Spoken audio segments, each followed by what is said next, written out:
Ògo ni fún Ọlọ́run lókè ọ̀run. Mo tún wí lẹ́ẹ̀kan sí wípé ògo ni fún Ọlọ́run lókè ọ̀run. Àìkú tí ń gbé inú ìmọ́lẹ̀, ọba àwọn ọba, olúwa àwọn olúwa. Ìmọ́lẹ̀ kan ṣoṣo láàrin òkùnkùn tó ń kùn lè borí. Ẹ̀rí àwọn wòlíì agbára Ísírẹ́lì, olúwa tó ti wà káyé ó tó wà.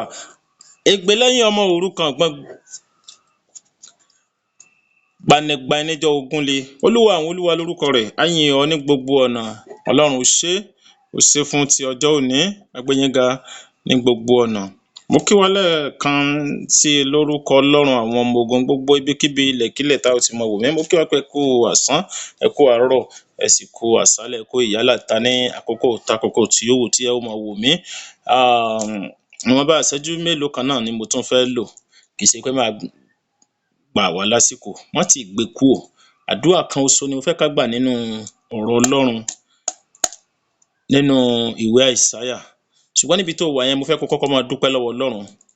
Dúpẹ́ lọ́wọ́ Ọlọ́run torí pé ó dá ẹ̀mí rẹ sí. Ọlọ́run tí ò fi ọ́ sílẹ̀, tí ó sì kọ̀ ọ́ sílẹ̀. Ọlọ́run tí ò fún ọ̀tá ṣe lórí ọ̀rọ̀ rẹ. Ọba tó dúró tì ọ́ nígbà tí ó wọ̀ àti ìgbà tí ó wọ̀. Báyẹn tó ń jẹ́ ìmí ni. Nígbà tó sùn, Ọlọ́run wa ò sùn. Máa dúpẹ́ lọ́wọ́ rẹ̀ pé ó ṣé o. Àìkú tí ń gbé inú ìmọ́lẹ̀, ó ṣé. Gbọ́ àdúrà. Jésù Olúwa wa. Ó kó nǹkan méjì ni má ti gbé kúrò. Tó ń sọ fún Ọlọ́run pé Olúwa gbogbo ẹ̀ṣẹ̀ mi, Ọlọ́run dáríjì mí. Láì ṣẹ̀ṣẹ̀ jìyà kò sí. Ó máa bẹ Ọlọ́run náà ni pé k'Ọlọ́run kó jọ̀ọ́ kó dáríjì ọ́. Olúwa dáríjì mí, gbà mí lọ́wọ́ ẹ̀ṣẹ̀. Mo fẹ́ ké pè ọ́ kó sì dá mi lóhùn. Ẹ̀ṣẹ̀ ló mú ìdíwọ́ wá, dáríjì mí. Gbọ́ àdúrà. Jésù Kristi Olúwa wa. Àmín. Àmín. Àmín lórúkọ Jésù. Àwọn ọmọ Ọlọ́run níbi tí a ó ti máa gbọ́ wa. Mo fẹ́ kó gbàdúrà yìí. Dákun fi tara gbà. Má jẹ́ kójú kán ọ láti gbé kúrò níbi tó wà yẹn. Má jẹ́ kójú kán ọ. Má jẹ́ kójú kán ọ. Ìkànnì tó wà ìṣẹ́jú mélòó kan náà ló lò ń bẹ̀ kó tó kú ń bẹ̀. Bó tiẹ̀ fẹ́ wo nǹkan míì, àdúrà yìí gbà. Ó ṣe kókó, ó ṣe kókó. Wàá sọ fún Ọlọ́run báyìí. Ìwé Àìsáyà 54:15. Ó ní kíyèsí, ní kíkójọ, wọn ó kó ara wọn jọ. Ó ní ṣùgbọ́n kì í ṣe nípasẹ̀ mi. Wàá gbọ́, ó ní ẹnikẹ́ni tí ó bá dìtẹ̀ sí ọ yóò ṣubú nítorí rẹ̀.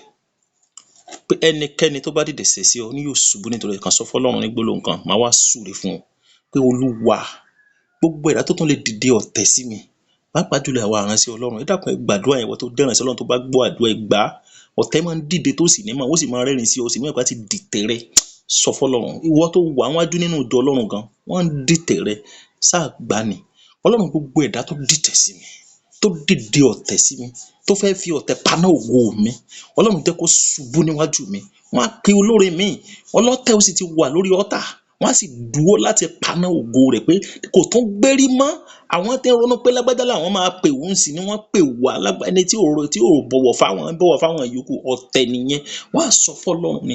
Ọlọ́run, gbogbo ẹ̀dá tó dìde ọ̀tẹ̀ sí mi, Ọlọ́run jẹ́ kó ṣubú níwájú mi. Ọ̀rọ̀ rẹ̀ sọ wípé ẹnikẹ́ni tó bá dìde ọ̀tẹ̀ sí mi, ó ní yóò ṣubú ní níwájú. Wọ́n nítorí tèmi, Ọlọ́run torí tèmi, Ọlọ́run jẹ́ kán ṣubú. Jésù Olúwa wa. Mo wá súre fún ọ lórúkọ Olúwa.